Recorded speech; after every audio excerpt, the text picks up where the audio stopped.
106,7 Mara FM, musik terpilih sepanjang hari. Balik lagi bareng sama saya Tom The Titans, tentunya di Talk Aktif siang hari ini jam 2 dengan tamu spesial. Dan tentunya teman Mara yang mungkin sore hari ini atau siang hari ini ngedengerin cuman sekilas-sekilas terus pengen dengerin detail bahkan sampai secara visualnya juga, langsung aja tongkrongin di Talk Aktif di YouTube channelnya Mara di Mara TV. Jangan lupa subscribe, komen juga, dan tentunya kasih likes mumpung gratis ya.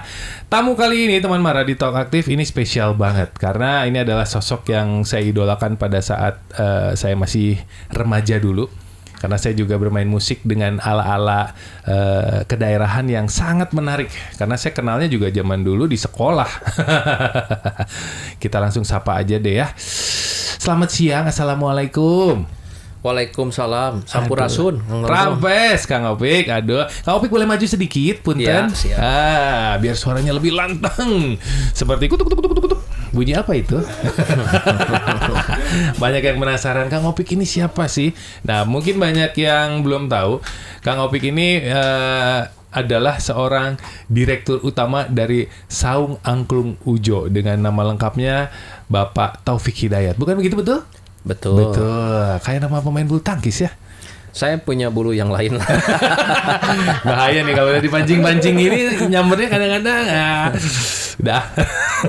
Kang Opik. Ya. Ini banyak sekali teman Mara yang sudah tahu Saung Angklung Ujo, tapi banyak juga yang belum tahu sejarahnya. Seperti saya juga banyak tidak tahu detailnya sejarahnya Saung Angklung Ujo itu seperti apa. Apalagi teman Mara ini banyak yang Gen Z juga ya. Generasi sekarang yang tahu angklung, tahu Saung Angklung Ujo, pernah memainkan, tapi nggak tahu sejarahnya. Boleh nggak sedikit cerita sejarah Saung Angklung Ujo ini gimana? Dan Kang Opik teh sebagai direktur utama gimana sih ceritanya gitu, Kang Opik? Mangga silakan. Nggak apa-apa, panjang. Nggak apa-apa dong. Bebas, santai.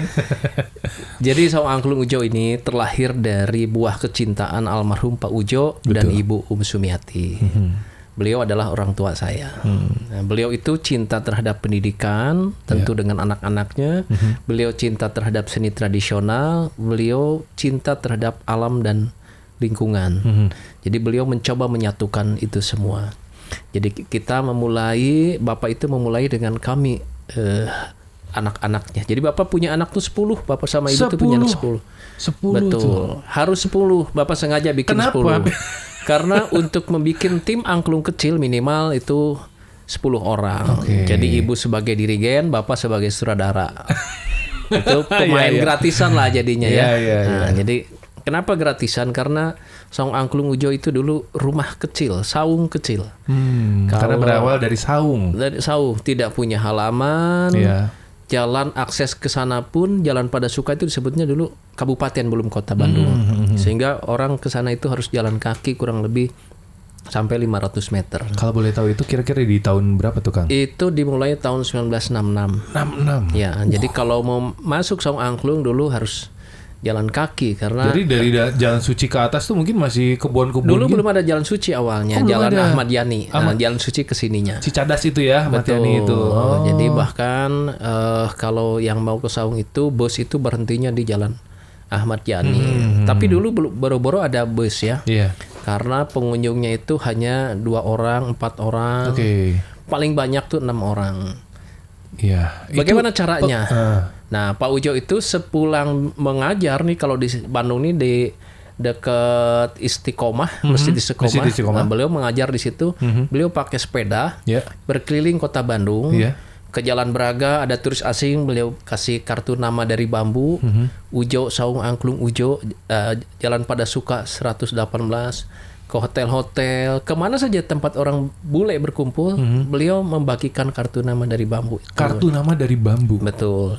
Datanglah kepada Suka, ke tempat kami, di sana ada anak-anak yang bergembira bermain angklung. Nah, para pemain angklungnya dulu kita salah satunya adalah anak-anaknya ini. Iya, betul. Dan Kang Ujo ada di Kang Opik ada di situ. Saya salah satunya. Saya 2 tahun 3 tahun kemudian, karena waktu itu saya baru terlahir tahun 1966. Punten dari 10 putra keberapa? Saya nomor 9. Nomor 9, Pangais bungsu. Pangais bungsu. Baik. Jadi pada saat itu baru mulailah Kang Opik main angklung itu di usia berapa, Kang? Saya dari mulai kecil dari itu lahir 3 tahun, 4 tahun kayak gitu ya. Dari lahir lah ya. Nada yang terdengar itu nada angklung mungkin ya? Betul. Makanya kalau sekarang saya klang-klingklung itu karena dengar angklung. Klang-klingklung. Jadi tamu itu datang 2 orang, 4 orang, 6 orang dari situ. Jadi dari dulu itu mainnya di rumah kecil sudah itu, pada suka itu. Betul. Dulu saung kecil aja. Dulu rumah tinggal di sana, Kang. Betul. Oke. Ya. Sampai akhirnya sekarang akhirnya alhamdulillah bertahap sampai dengan tahun 97 iya. Itu sudah mulai hampir 200 orang bule per harinya. Per hari ya bule. Kalau 200 pengunjung, bulenya katakan 198, 2 orang baru orang Indonesianya, itu pun yang nganter orang bulenya. Tour guide-nya ya? Atau ya tour guide-nya.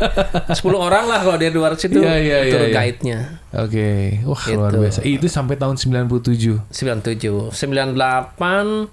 ada krisis moneter ya, huru-hara dan segala macam, hilang bulenya. Oke. Kemudian ya itu kami memulai lagi dengan Sherina bermain untuk mencoba mengenalkannya ke milenial pada saat itu ya. Kan di bawah milenial waktu itu ya. Milenial. Tahun 2000-an tuh, era 2000 lewat ya. 2000 mulai dengan Sherina ngajak.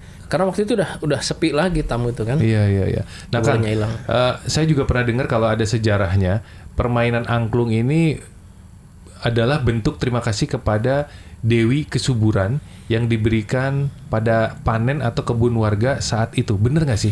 Itu ceritanya gimana tuh? Ceritanya begini, waktu itu konon katanya panen padi itu gagal. Ya. Berbagai macam kesenian disajikan, tapi padi tetap gagal. Nah, ada seorang satria, dia mendapat wangsit untuk bertapa di sawah, di hutan. Dan di dalam tapa itu dapat wangsitnya tuh supaya dia membuat sesuatu dari bambu. Nah, sesuatunya itu yang dibikin tuh sekarang yang dikenal angklung. Nah, angklung itu kemudian dibawa ke pelataran sawah, kemudian dimainkan. Dan konon setelah dimainkan itu si padi tumbuh, butir-butirnya tumbuh bagus dan subur dan panennya menjadi sangat bagus, sehingga dipercayalah bahwa Dewi Sri atau Dewi Padi itu turun ke bumi. Dia menikmati sajian musik tradisional angklung itu gitu ya. Nah, jadi disebutlah itu sebutnya angklung gubrag karena Dewi Padi Sri turun ke bumi, gubrag ke bumi, merestui atau menyukai sampai akhirnya padi itu panen dengan baik. Nah, jadi makanya kalau di beberapa tempat sekarang seperti Cipta Gelar dan lain-lainnya itu dimainkan itu angklung bukan cuman di pasca panennya, tapi ketika memang penanaman, pemeliharaan sampai dengan dipanen itu mereka merayakan itu, meritualkan. Wah, luar biasa ya. Berkat angklung tuh jadi kita bisa makan nasi. Ya, dan di sana tuh luar biasa, padinya itu bisa bertahun-tahun tidak kena rayap, disimpan di leit. Nggak ada hama gitu sama sekali? Nggak ada. Hamanya kan mereka mengalihkannya ke tanaman-tanaman yang lain. Ada tanaman-tanaman bunga menggeser. Dan konon dipercaya juga si frekuensi dari suara bambu yang dikeluarkan dari angklung itu bisa mengusir hama. Mengganggu telinga para rayap hama-hama semua itu mungkin. Dan menghibur si padinya. Jadi padinya menjadi tumbuh subur. Wah, menarik tuh ya. Seperti itulah. Mudah-mudahan kalau misalnya ini bermanfaat, siapa tahu buat tanaman-tanaman perkebunan lain itu bisa juga. Saya kira bisa. Karena frekuensi dari getaran bambu itu kan seperti apalah. Dari tumbuhan ke tumbuhan kan itu. Zaman sekarang misalkan zaman modern sekarang mengisir tikus pakai frekuensi apa? Frekuensi yang tajam gitu ya.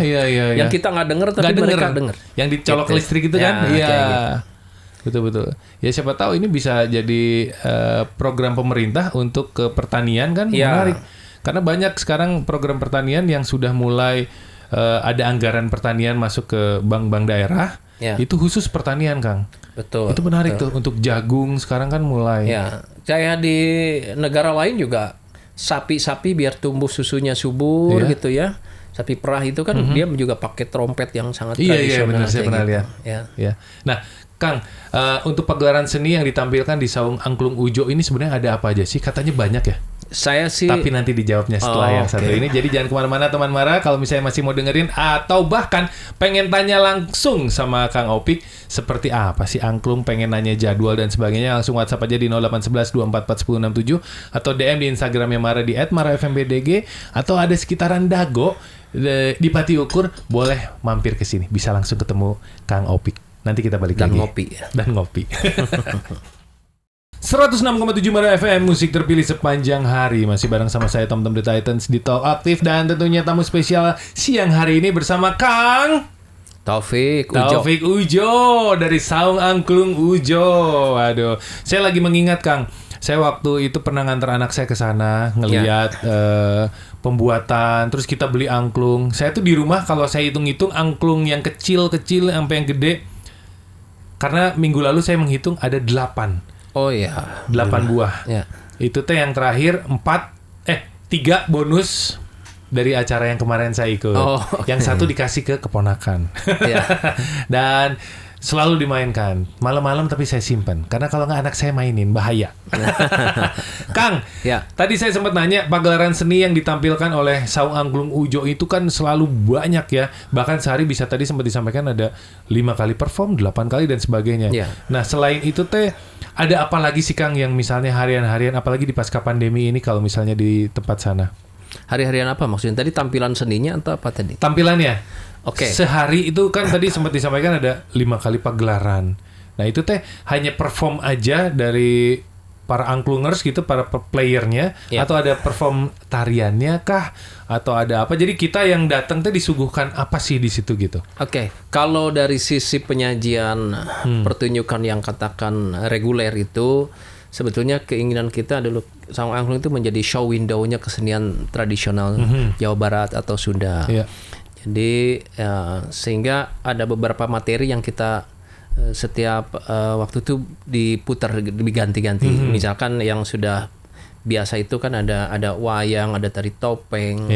Kalau angklung tradisionalnya ada hitanan, kemudian ada juga pencak dan lain-lain. Jadi kita ingin memperlihatkan bahwa betapa kayanya kesenian budaya Sunda itu. Nah, tapi di angklungnya itu tadi ada tradisional dengan di helaran atau di buncis atau di eslin dan lain-lain. Tapi kemudian juga nada angklung juga kan bisa dimainkan dengan diatonis kromatis yang seperti piano. Dan itu kita bisa memainkan juga berbagai genre musik dari mulai pop gitu, jazz, rock bahkan dangdut dan segala macam. Bisa di situ gitu. Bahkan lagu-lagu yang sekarang suka dimainkan di Holy Wings yang sudah juga kita bisa yang pakai trompet kayak gitu ya. Bahkan kita kemarin itu kolaborasi dengan TNI dan Polri untuk lagu-lagu yang memang hit sekarang. Kerjasama dengan TNI Polri itu ada kolaborasi seperti apa? Ya, karena mereka juga menjaga persatuan dan kesatuan itu juga melalui budaya. Betul. Jadi mereka juga bergabung dalam beberapa performance dengan kita dengan memainkan angklungnya, kemudian mereka juga ada yang belajar pencaknya, ada juga kendangnya begitu. Wah, menarik ya. Kalau kolaborasi sama TNI ini yang saya belum lihat di YouTube, mungkin udah ada belum? Di YouTube ada beberapa, nanti saya lupa judulnya, ada beberapa ya. Menarik itu. Nah, total jumlah pemain angklung yang ada di Saung Angklung Ujo masih inget nggak, Kang Opik? Yang sekarang aktif itu betul. Kurang lebih ada 400-an. Nah, jadi kalau kita bisa hitung mundur nih, dari beberapa tahun yang lalu, para pemainnya itu adalah kakek neneknya anak-anak pemain yang sekarang. Gitu. Serius? Ya, serius. Jadi kadang-kadang begini ya, kalau misalkan beberapa waktu yang lalu, kita buka lagi menerima anggota pemain angklung yang baru. Kita buka cuma 100 katakan. Tapi yang daftar bisa 700 kan. Itu juga repot kita seleksinya susah dong. Seperti sekolah favorit ya. Iya. Mau masuk harus daftar tapi ternyata banyak kan harus diseleksi tuh. Seleksinya satu. Yang pertama adalah dia keinginan anaknya dulu yang paling kuat. Oke. Bukan karena didorong-dorong orang tua atau keluarga ya. Yang kedua adalah warga setempat. Oke. Warga sekitaran pada suka suka ataupun adalah anak cucunya pemain kita yang lama. Itu menjadi prioritas lah. Prioritas. Iya. Yang selanjutnya ya itu tadi dipilih lagi dengan berbagai ketentuan. Gitu. Dan total udah banyak ya. Bahkan tadi sempat ibu produser saya bilang banyak sekali bukan alumni lulusan bukan, tapi yang dulu aktif sekarang mereka masih aktif bahkan di luar Saung Angklung Ujo udah jadi MC, penari, pemain band di mana-mana. Pramugari ada. Pramugari ada. Bikers. Oh iya. Siapa tuh? Apa tuh? Bikers Harley kayak si Cinta gitu kan penyanyi kita. MC juga awalnya di sana. Iya. Melahirkan bibit-bibit ada yang di Jerman juga. Banyak lah. Iya. Kita menghasilkan banyak artis ya, seniman. Karena mungkin gini ya, dari sejak kecil dia sudah dengan kesehari-hariannya menjadi terlatih semuanya ya. Iya. Terutama PD-nya. Terbiasa jadinya. Betul, bahasa asingnya kan setiap hari ketemu orang. Jadi itulah. Jadi lebih berani. Bisa karena biasa tuh. Betul. Ya. Nah, teman Mara mungkin nggak ada yang tahu kalau angklung ini ternyata sudah terdaftar di Masterpiece of Oral and Intangible Heritage of Humanity dari UNESCO sejak November 2010. Intangible Cultural. Yeah. Oke. Dan itu Heritage dari 2010. Of Humanity dari 2010. Wah, keren banget. Gimana ceritanya bisa begitu? Apakah kita mengajukan ke UNESCO atau gimana? Ada cerita lucu dulu ya. Nah, gimana? Jadi saya atau Saung Angklung pernah dulu agak sedikit maju mungkin. Saung Angklung dulu pernah ada mau kedatangan raja dari negara lain lah. Oke. Tetapi pada waktu itu Saung Angklung belum cukup layak karena dianggap keamanannya agak mengkhawatirkan dan tempatnya juga mungkin terlalu sempit untuk kunjungan raja. Jadi kita main di sebuah hotel di Bandung sini. Nah, rencananya main dinner. Tapi kemudian kita siap dari pagi-pagi jam 7 yang harusnya dinner dimulai rajanya belum datang, jam 8, 9, 10 malam belum datang setelah salat subuh, jadi kita mainnya setelah subuh. Si raja itu kenapa begitu? Karena tidak ada satupun yang berani ketok kamar raja. Untuk menawarkan makanan atau apapun. Nah, tetapi dalam kondisi yang kita ngantuk, tapi tetap kita sukses. Oke. Sehingga raja itu tertarik dan kita diundang ke negaranya. Seminggu di sana. Nah, pas pulang kita surprise juga. Welcome to, saya nggak sebut negaranya ya. Welcome to our country tradisional, gitulah. Jadi bambu tradisional. Saya nggak mau bikin ini lagi. Ya, jadi selamat datang di atau selamat nonton persembahan angklung negara kita, kan gitulah kurang lebih.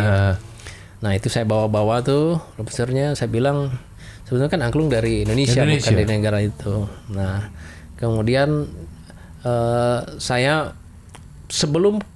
belum kaget saya turun, saya diundang lagi ke Jakarta oleh utusannya beliau. Saya dikasih sama satu MC saya. Yo mau nggak ke negara saya? Katanya pindah. Kamu nanti digajinya 8 kali lipat. Sama temenin Taufik di sana untuk menghidupkan angklung di negaranya. Ditawarin sebegitunya. 1 tahun pertama 1 university, tahun kedua 5 university, selanjutnya all school in my country.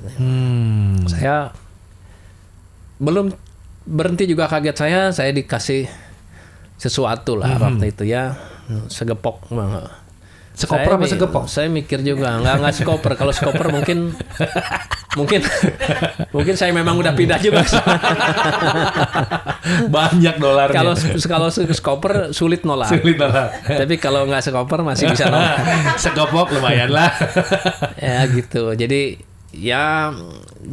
nah proses itu saya ceritain sama menteri yang kita. Ini saya ajak pindah ke sana gimana. Nah di situ barulah pemerintah kita sibuk ngurusin dan akhirnya alhamdulillah didaftarkanlah begitu ke UNESCO dan keluarlah itu. Tapi ini nggak gampang, Kang Tom ya. Misalkan gini, angklung itu memang harus benar-benar hidup di Indonesianya. Yeah. Contoh yang hidupnya memang ada di daerah-daerah seperti Cipta Gelar, Banten dan lain-lain, Garut. Nah, tetapi juga seperti Saung Angklung, contohnya angklung bisa hidup dan menghidupi. Karena tadi ada ratusan orang sebagai player, ratusan orang sebagai pembuat angklung, puluhan orang sebagai pelatih, gitu. Jadi kita hidup dan menghidupi di masyarakatnya. Dan bisa hidup di situ. Ratusan orang terhibur, ratusan orang baru tiba-tiba bermain angklung. Itu kan menjadi satu kesimpulan untuk UNESCO bahwa tidak salah nih Indonesia dapat sertifikat Intangible Cultural Heritage of Humanity come from Indonesia. Artinya bukan hanya sebagai alat musik, bukan sebagai benda saja, tetapi ini benda yang mengandung nilai-nilai, benda yang bisa membuat orang menjadi terjalin harmoni. Betul, kayak gitu, Kang. Luar biasa ya. Ini sesuatu banget kalau bicara sama Kang Opik tentang yang barusan disampaikan ini, saya terenyuh, Kang. Jadi dari terenyuh pengen duit segepok atau gimana? Sekoper, Kang. Oh, sekoper. Kalau yang segepok mah saya ya udahlah sama kayak Kang Opik. Oh iya. Kalau sekoper mungkin saya nggak, maksudnya dari angklung itu tadi cerita sejarah yang si playernya ini adalah cucu dari yang dulu. Orang tuanya dulu main juga. Ini sekarang anaknya main, cucunya main. Itu sesuatu banget, dan bahkan barusan disampaikan bahwa angklung itu bisa hidup dan menghidupi, bisa menghibur dan bisa menghibur diri juga. Ya luar biasa menurut saya. Saya cucu saya atau cicitnya Pak Ujo. Ini sekarang setiap pagi tadi harusnya main jam 1, jam 10 udah pakai baju pangsi. Baju perangnya. Baju pangsi. Pangsinya kan? Mainnya nanti jam 1, ya biarin aja katanya gitu. Udah pengen ganti. Udah pengen ganti. Besok main tuh 4 kali, besok ya. Wow. Dia main, kamu istirahat ya besok, jangan main. Umur berapa itu? Baru umur 3 tahun, Kang. 3 tahun berarti udah dapat pendapatan dong. Kan menghibur, ada ya punten ya, ada uang yang masuk lah. Itu kan ada bagi-baginya mungkin minimal suka disawer juga oleh tamu-tamunya. Oke. Nah, kalau bicara pasca pandemi lah ya, saya bilang sekarang walaupun masih pandemi orang bilang, tapi menurut saya ini dianggap pasca, dan karena kegiatan sudah mulai hampir kembali normal. Nah, untuk kegiatan-kegiatan yang ada di sana sekarang, semua sudah kembali seperti sebelum pandemi atau masih merintis atau gimana? Dan masih fluktual, Kang. Masih fluktual ya. Kemarin sudah mulai membagus, terus agak turun lagi, gitu kan. Betul, jadi memang kan ada 3 fase ya, kalau tidak salah di Indonesia itu, Jawa Barat khususnya ada fase penyelamatan, pemulihan dan normalisasi. Nah, sekarang itu antara penyelamatan dan pemulihan masih begitu. Jadi kalau di persentase pengunjungnya masih di bawah 50% lah. Masih di bawah 50%. Tapi untuk turis-turis yang datang sudah mulai ada. Ada. Boleh ada. Walaupun tidak banyak tapi sudah ada. Sudah ada, alhamdulillah. Hitungan harian, mingguan dan sebagainya. Betul. Nah, kalau misalnya turis asing atau bahkan dari Indonesia sendiri lah datang ke Bandung, ke Saung Angklung Ujo, pengen menikmati hiburan, terus pengen beli juga untuk oleh-oleh, di sana ada juga nggak sih jualan angklungnya? Oh iya, ada. Bisa. Ada, kita produksi angklung. Angklung. Oke, kalau misalnya saya mau beli angklung yang model seperti itu tuh yang lagi main. Jadi alatnya tuh yang udah kayak piano teh kan gede. Ada Grand Angklung yang terbaru ya. Ada itu. Yang terbaru Grand Angklung namanya. Itu bisa pesan dan bisa beli, dikirim segala macam bisa ya? Oh, bisa. Nah, Indonesia kan baru tanya begini nih Kang Tom ya. Kalau padahal saya sudah banyak ekspor ke Korea, ke saya Amerika, tahu, ke mana. Saya udah tahu, baru cuman tanya jual nggak?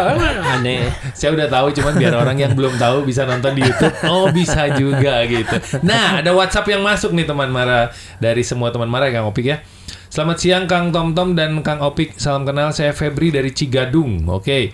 Langsung aja. Kalau mau kolaborasi langsung dengan Saung Angklung Ujo untuk produksi lagu itu ada syaratnya nggak ya Kang? Hehehe. Terima kasih. Saya jawab yang hehehe-nya dulu ya. Jangan. Oh, jangan. Serius terus kayak bahaya.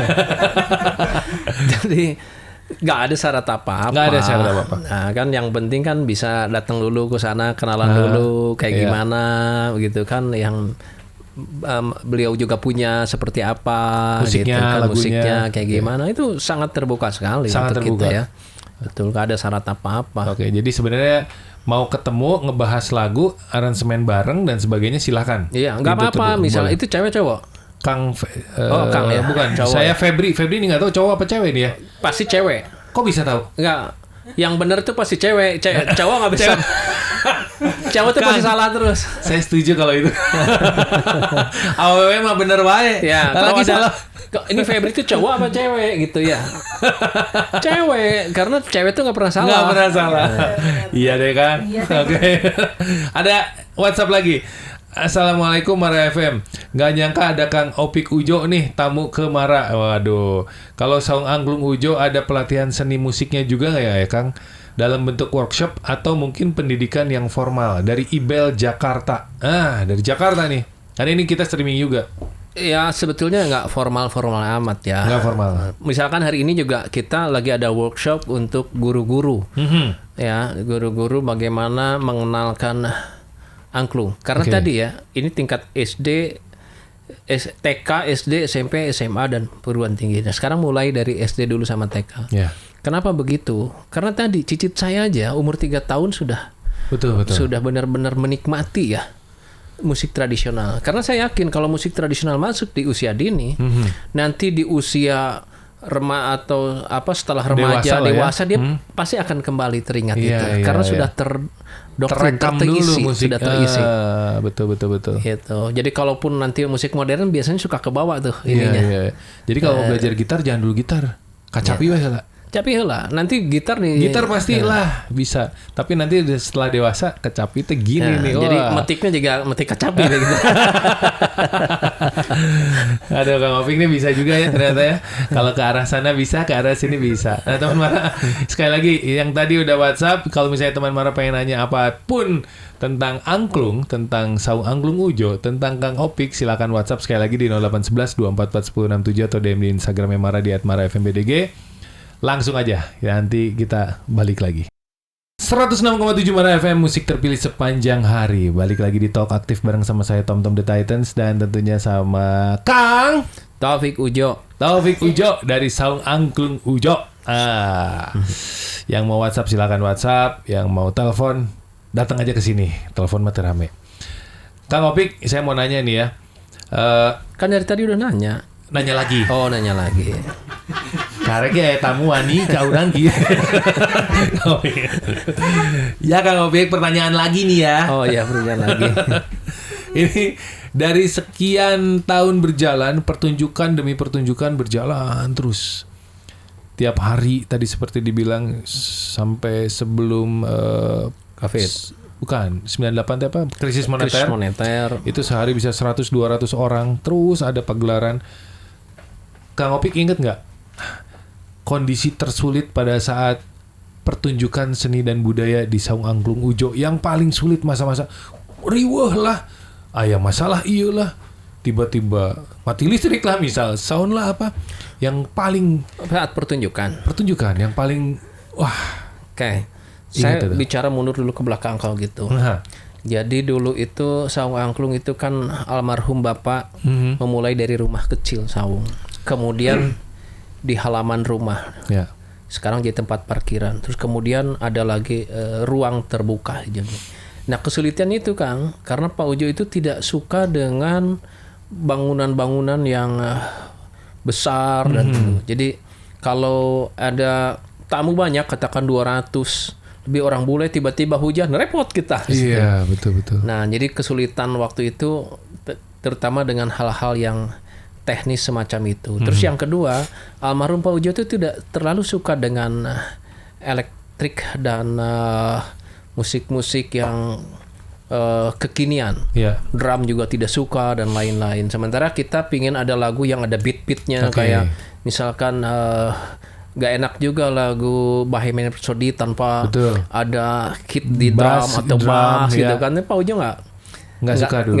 Nggak suka di situ. Meskipun dia sadar bahwa konsep Saung Angklung adalah keep the old one, create the new one. Artinya memelihara yang lama yang penuh nilai-nilainya, yang tradisi, tetapi juga harus menciptakan yang baru untuk bagaimana bisa dinikmati oleh pasar.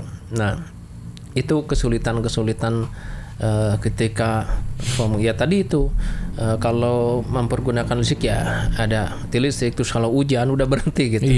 Nah waktu itu saya coba memperjuangkan tahun 95 itu untuk ada sebuah amphitheater yang memang teduh. Alhamdulillah dulu pertama perusahaan Saung Angklung Ujo pinjam duit itu saya yang sebagai direktur utamanya.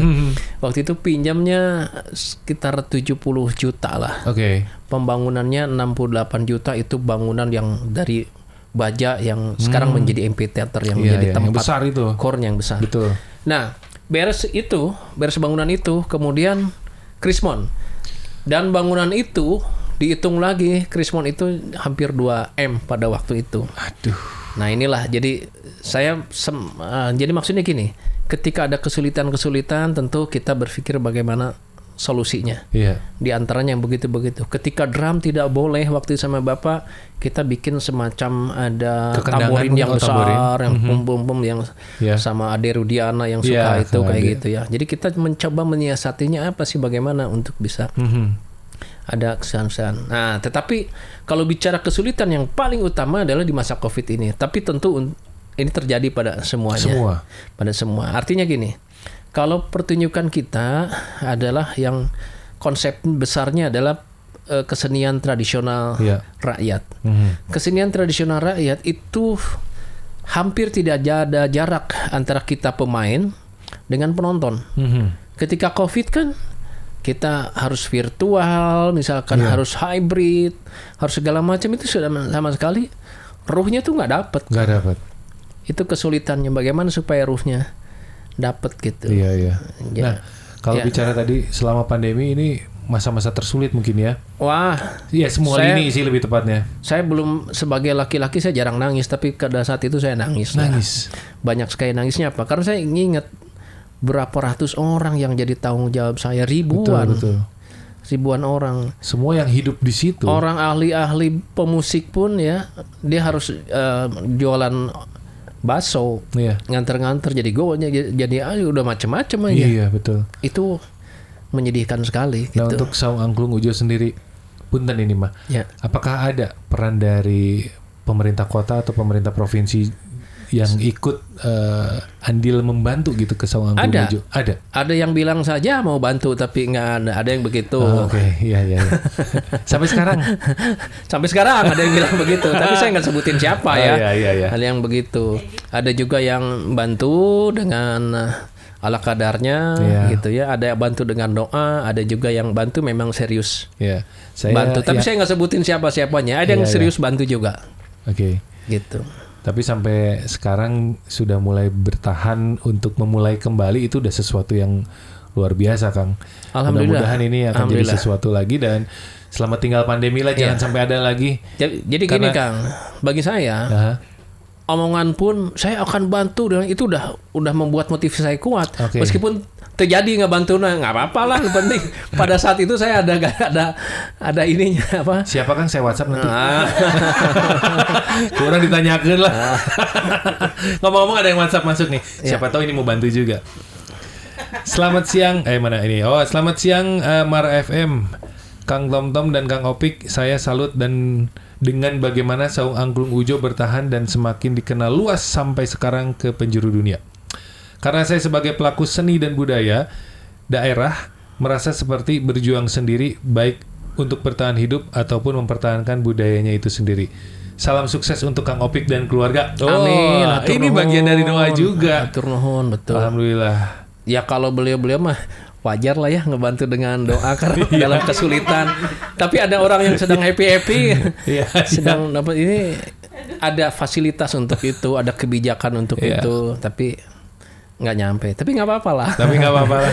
Pada saat itu menghibur pada waktu ngomong begitu.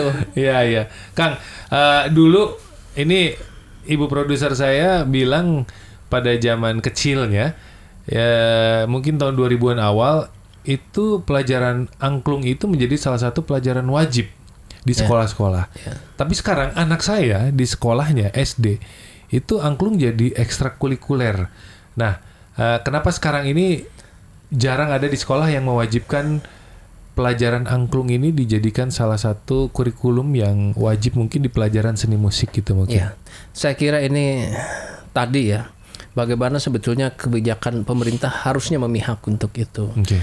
Itunya sudah ada dasar payung hukumnya tahun 68 gitu, angklung supaya masuk ke sekolah. Cuman ya tadi barangkali masih banyak orang berpikir budaya itu tidak terlalu penting gitu.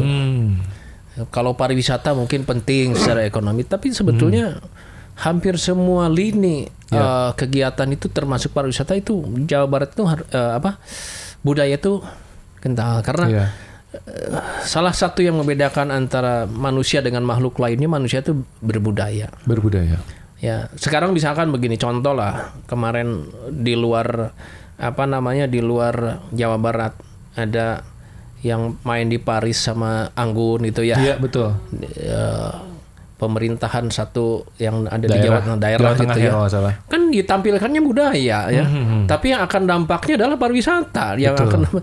Jadi menurut saya kesadaran daripada pemangku kebijakan harusnya itu diterapkan yang tadi itu ya. Iya. Karena sekali lagi kita itu nggak akan bisa bersaing dengan Korea apalagi gitu ya dengan negara lain kalau kita sendiri tidak mengenal gitu. Jauh-jauh bisa kita benar-benar memainkan itu, mengenal pun tidak. Betul. Saya coba ini juga ya, tapi bukan ini ya, saya bukan marah-marah ke warga Bandung nih, bukan ke Kang Tom juga bukan begitu. Maksudnya dalam grafik kunjungan ke Saung Angklung, punten ya, warga Bandung sangat sedikit. Dibanding dengan yang di daerah-daerah luar Bandung. Jadi orang Jabotabek tuh jauh lebih banyak ketimbang orang Bandungnya sendiri. Tapi ngelihatnya ke saya kayaknya marahnya ke saya. Kang Tonton ngerasa seperti punya dosa makanya saya lihat. Enggak, saya ke sana kok, Kang. Tahun berapa kali, punten ya? Iya. Kemarin saya ketemu orang Amerika udah 11 kali, orang Australia 22 kali loh. Ke Saung Angklung. Orang Belanda ada juga 12 kali. Saya yakin rumah Kang Tonton lebih jauh daripada Amerika kan gitu. Kasepet padahal geger kalong saya lebih deket. Ya kan nanti saya mampir sana kan. Ya jadi kenapa pemerintah tidak menerapkan itu ya termasuk Kang Tonton. Kenapa baru ngomong sekarang tentang angklung? Iya Kang. Terakhir saya ya memang cukup lama kita ketemu ya di sana di tempat. Saya juga ketemu Kang Opik waktu itu. Cuman tujuannya lain. Ya Kang, nanti insya Allah saya akan ajak istri anak saya ke sana juga. Mayar tuh. Mayar atuh. Orang mah mayar. Sok yang gratis sih kadang-kadang. Katanya menghargai seni tradisional pas datang. Nah mahal cenah.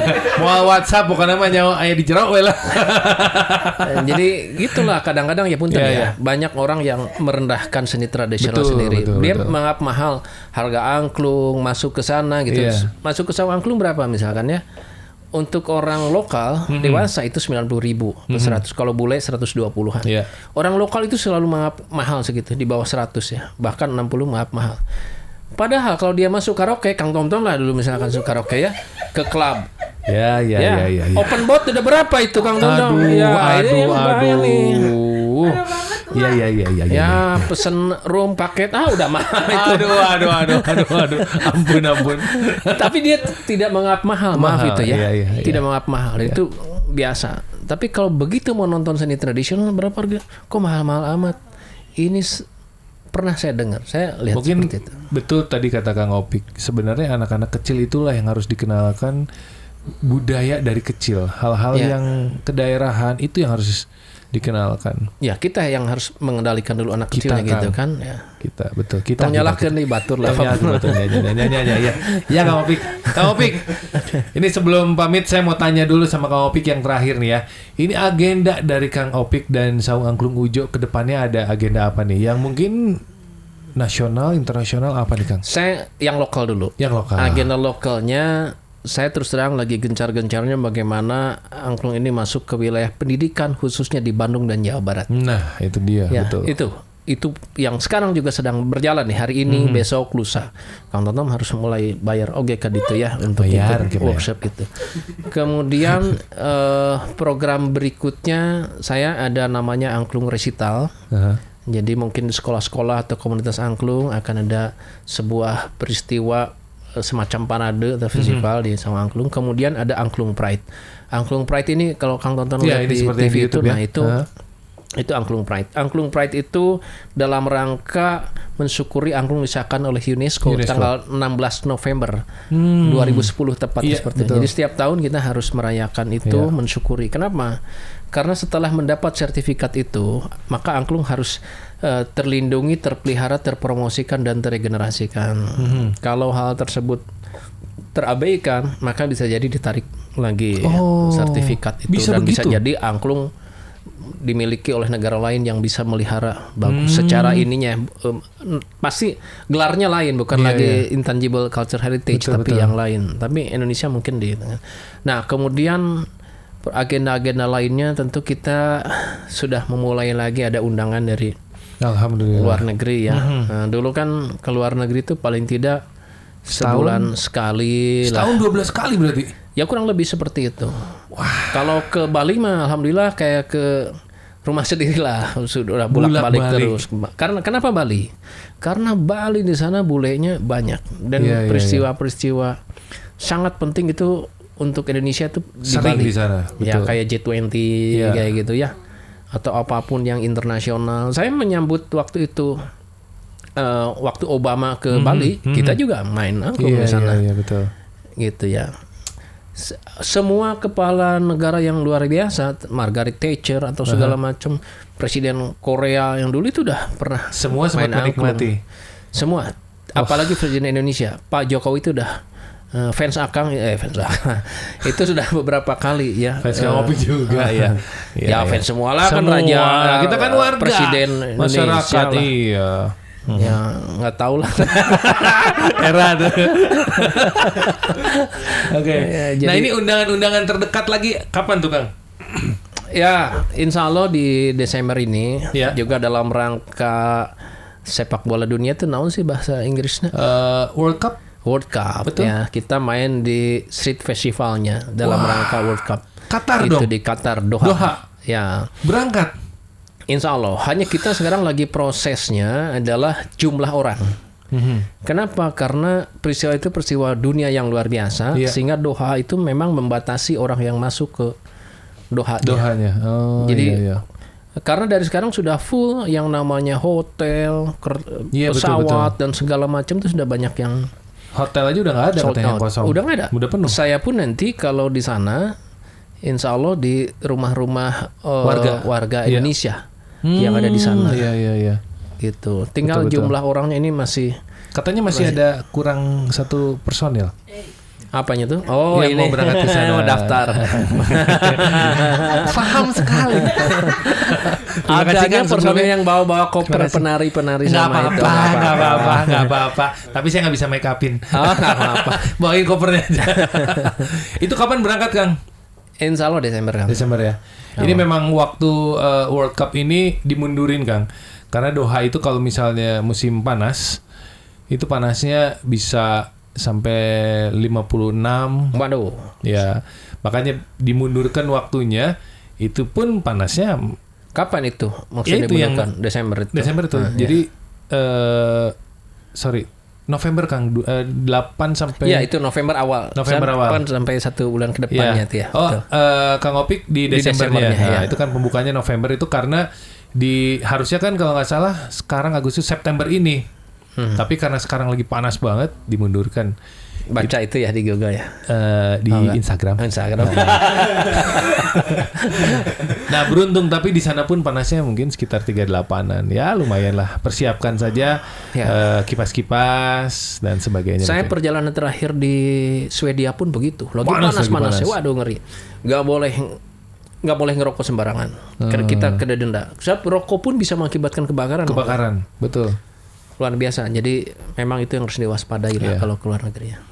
Siap. Tapi kalau yang enak tuh pas dingin, Kang. Kenapa? Karena kan kita ditemenin penari, penyanyi. Kan kalau dingin, kalau ada mereka ya tidak terlalu kerasa dinginnya. Saya pengen tahu kiat-kiatnya kalau bersama mereka tuh bisa hangat tuh gimana tuh ceritanya? Iya, Kang. Kan gini, Kang, jangan mengejar kupu-kupu yang indah, tetapi jadilah bunga-bunga yang semerbak harum. Oh, catat nih di garis bawah ini. Siap Kang Opik, sekali lagi terima kasih banyak waktu dan kesempatannya. Mudah-mudahan ini jadi bermanfaat untuk semua teman Mara yang sore hari ini mendengarkan, dan tentunya semua teman Mara yang nonton di Talk Aktif bareng sama saya dan Kang Opik. Kang Opik, mungkin ada pesan-pesan terakhir untuk warga Bandung, untuk teman-teman di Talk Aktif yang nonton sore hari ini, silakan.